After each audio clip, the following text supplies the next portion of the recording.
பார்வதீபதஜே ஹர ஹர மகாதேவ. தென்னாடுடைய சிவனை போற்றி, எந்நாட்டவர்க்கும் இறைவா போற்றி.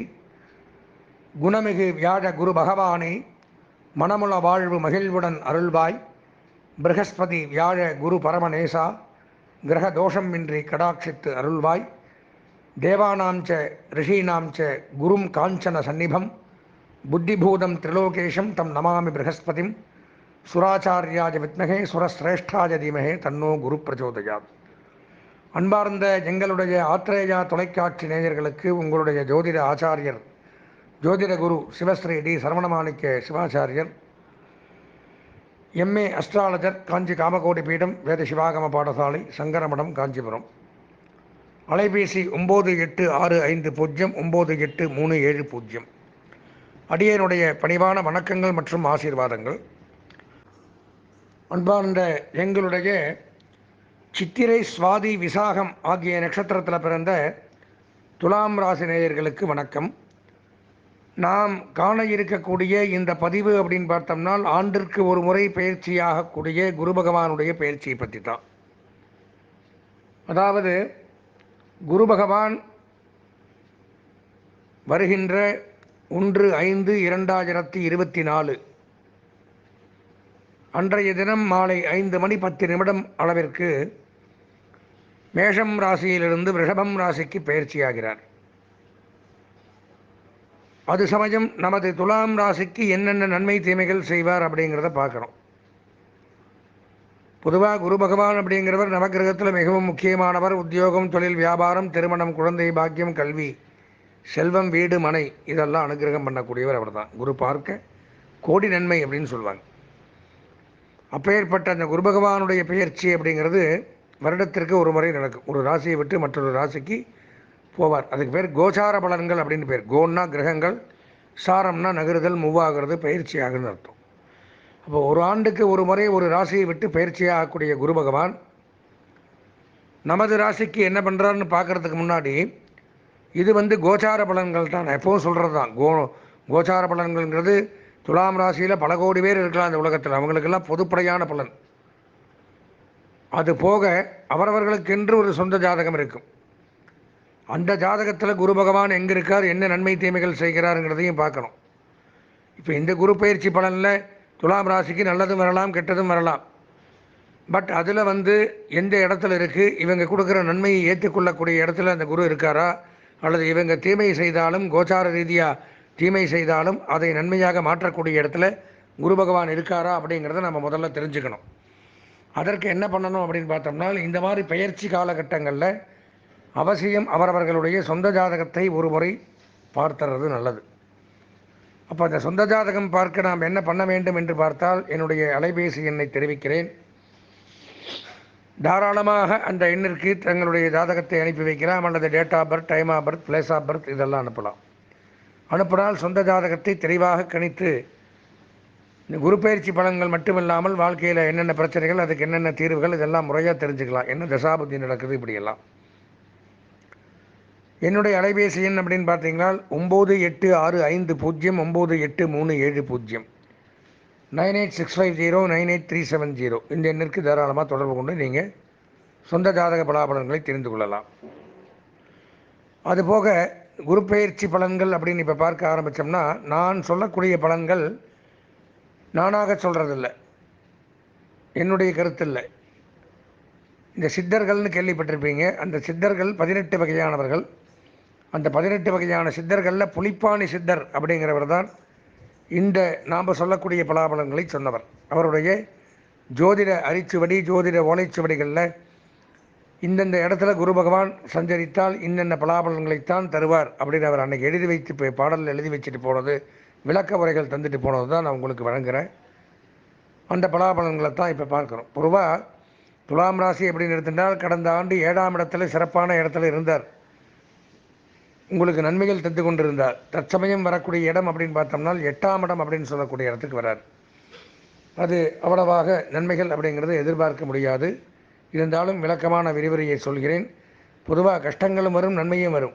ஒவ்வொரு ராசிக்கு கடந்த ஆண்டு நன்மையை பெற்றீர்கள், இந்த ஆண்டு கஷ்டத்தை படுறீங்க. அப்போ கஷ்டப்பட்டுருவோம் அப்படின்னு நினச்சோம்னா அதுக்கு பரிகாரங்கள் அப்படிங்கிறது உண்டு. கண்டிப்பாக இந்த பரிகாரத்தை நம்ம பண்ணிட்டோமையானால் இந்த தோஷங்கள்லேருந்து விடுபடலாம். நான் முதல்ல பலன்களை சொல்லிவிட்டு பிறகு என்ன பரிகாரங்கிறதையும் சொல்கிறேன், கவனமாக கேளுங்க.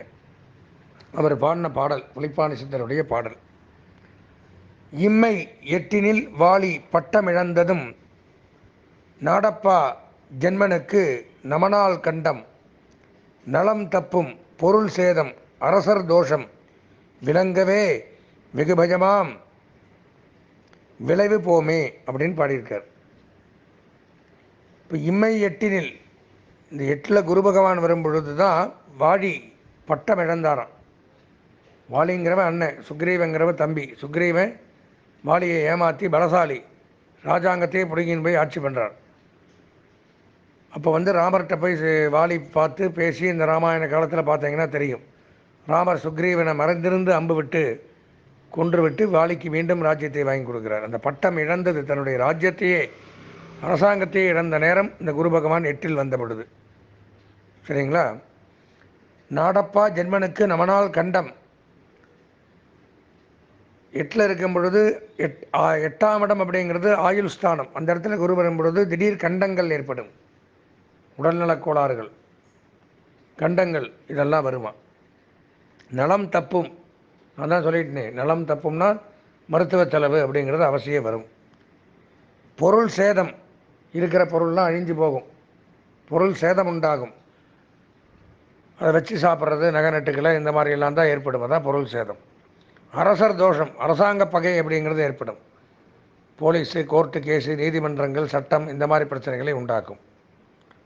விளங்கவே வெகு பயமாம் விளைவு போமே, ரொம்ப பயந்து வாழக்கூடிய ஒரு சூழ்நிலை அப்படிங்கிறது ஏற்படுத்துவார் அப்படிங்கிறது அந்த பாடலினுடைய விளக்கம். அதுக்கப்புறம் அவர் என்ன விளக்க உரை போட்டிருக்கார் அப்படின்னு பார்த்தோம்னா, புலிப்பாணி சித்தர் போகும் வழியெல்லாம் பிரச்சனை, எந்த வழி, இந்த இதுக்கு இந்த ரூட்டு பரவாயில்ல, இப்படி போகலான்னு போனால் அதை விட அதில் பல மடங்கு பிரச்சனையாக இருக்குமா. போகும் வழியெல்லாம் பிரச்சனைகள் ஏற்படும், நோய் உண்டாகும், உடல்நல கஷ்டங்கள், உடல் நலத்தில் பிணி, ரோகம், வியாதி இதெல்லாம் ஏற்படும். தன நஷ்டம், பண இழப்பு ஏற்படும், அதுதான் தன நஷ்டம். நம்மள்ட்ட இருக்கிற பணம் கரைஞ்சு போகும். கஷ்டங்கள் ஏற்படும். கட்டுப்படுதல், கட்டுப்படுதல்னால் பிறருக்கு அடங்கி போகிறது, ஒருத்தர்கிட்ட போய் மாட்டிக்கிறது, பந்தனம்னு பேர். கட்டுப்படுதல். ரோகம், கடுமையான சோகம். இப்போ கேளு, ஒரு மூஞ்சி வாடி போய் சோகத்திலே இருக்கிறது, ஏண்டா இப்படி இருக்கு, என்னப்பா பண்ணுறது, அங்கே பிரச்சனை, இங்கே பிரச்சனை, ஏதோ ஒன்றுன்னா சமாளிச்சிடுவேன், எல்லா இடத்துலையும் பிரச்சனை, நான் என்ன பண்ணுறது, இப்படியெல்லாம் ஒரு சூழ்நிலை. மிக்க துயரம், அதீதமான துயரம் கொடுப்பாராம். சிறைப்படுதல், சிறைவாசம், ஒரு இடத்துல போய் அடைஞ்சு கிடக்கிறது, ஒருத்தங்கிட்ட மாட்டிக்கிறது, சிறைப்படுதல். அபாயம், அபாயம்னா டேஞ்சர், உங்களுக்கெல்லாம் தெரியும் அபாயம். அதிருப்தி, எதிலையும் திருப்தி அடைய முடியாத ஒரு சூழ்நிலை, எதிலும் சந்தோஷம் கிடையாது, மனநிறைவே ஏற்படாது. பிரயாணத்தில் சோர்வு, கடுமையான சுகவீனம், உடல்நலக் கோளாறு. கடன், மருத்துவ செலவு, திருட்டு பயம், கெட்ட பெயர், அவமானம், பழி, எதிலும் ஆபத்து, விவாதம், வருவாய் சுணங்கும், வரக்கூடிய வருமானம் கம்மியாயிரும். போட்டி வியாபாரம் அதிகரிக்கும். நீங்கள் ஒரு தொழில் பண்ணால் உங்களுக்கு போட்டியாக 10 பேர் அதே கடையை வைப்பான் ஆப்போசிட்லேயே, அப்போ நமக்கு எப்படி வியாபாரம் ஆகும். மருத்துவ செலவு, ஊதாரித்தனம், திருடர்கள் ஏமாற்று பெயர் விடுகிட்டு ஏமாண்டு போய் பணத்தை பறி கொடுக்கிறது. வெட்டி செலவு, மற்றவரை நம்பி ஏமாற்றம் அடைதல், இதெல்லாம் நடக்குமா. இதெல்லாம் நான் சொல்லலை, என்னடா சுவாமி சொன்னது பூரா நமக்கு எந்த நன்மையுமே சொல்லலைன்னு நீங்கள் நினைக்கலாம்.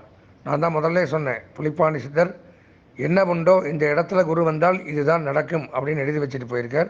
அதைத்தான் நான் சொல்கிறேன், புரிஞ்சுதுங்களா. அதனால் அதில் குறிப்புன்னு போட்டிருக்கார். குறிப்புன்னு பார்த்தோம்னா இந்த வங்கி, டெக்ஸ்டைல் பிஸ்னஸ் பண்ணுறவங்க, ஆபரண பிஸ்னஸ் பண்ணுறவங்க, நிதி நிறுவனம் வைத்து நடத்தக்கூடியவர்கள், ஆடிட்டிங், கணக்கு வழக்கு இந்த மாதிரி தொழிலில் இருக்கக்கூடியவர்கள் கொஞ்சம் எச்சரிக்கை, கவனமாக இருக்க வேண்டிய ஒரு காலகட்டம் அப்படிங்கிறதையும் எடுத்துக்கணும். அப்போ என்ன ஆகுது அப்படின்னு பார்த்தோம்னா, துலாம் ராசிக்காரர்கள் அவசியம் பரிகாரம் பண்ண வேண்டிய ஒரு கட்டாயத்தில் இருக்கக்கூடிய ஒரு ராசியாக தான் விளங்குறீங்க. நன்மைகள் குறைவான பலன்கள் தான் ஏற்படுது. சாமி பரிகாரம்னா என்ன பண்ணுறது அப்படின்னு கேட்கலாம். ஒன்றும் வேண்டாம். குரு பயிற்சி தினத்தன்று எங்களுடைய ஆலயத்தில் குரு பகவானுடைய சிறப்பு பரிகார மூலமந்திர யாகங்கள் அப்படிங்கிறத நாங்கள் நேயர்களுக்காக ஏற்பாடு பண்ணியிருக்கோம். அந்த பரிகார பூஜையில் நீங்கள் கலந்துட்டாலே போகிறோம். இந்த குரு பயிற்சியில் வரக்கூடிய தீமைகள் விலகும். எப்படி கலந்துக்கிறது அப்படின்னு பார்த்தீங்கன்னா, என்னுடைய அலைபேசி எண்ணை தெரிவிப்பேன்.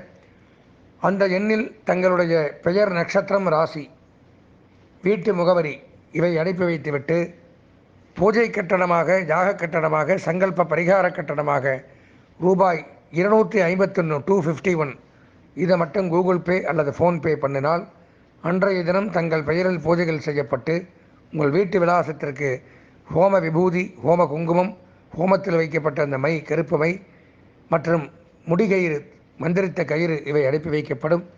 கயிறை கையில் கட்டின்னு இந்த மையை டெய்லி வச்சுன்னு வரும் பொழுது குரு பகவான் நமக்கு சாதகமாக இருந்து பண்ணக்கூடிய கெடுதலிலிருந்து கண்டிப்பாக விடுபட்டு நமக்கு இந்த ஆண்டு முழுவதும் நன்மைகளை தரக்கூடிய அமைப்பை ஏற்படுத்துவார் என்று கூறி, குரு பயிற்சியின் பலனாக தாங்கள் பரிகாரத்தில் கலந்து கொண்டு சீரோடும் சிறப்போடும் வாழ்வாங்கு வாழ வேண்டும் என்று ஆசீர்வதித்து விடைபெறுகிறேன். நன்றி, வணக்கம்.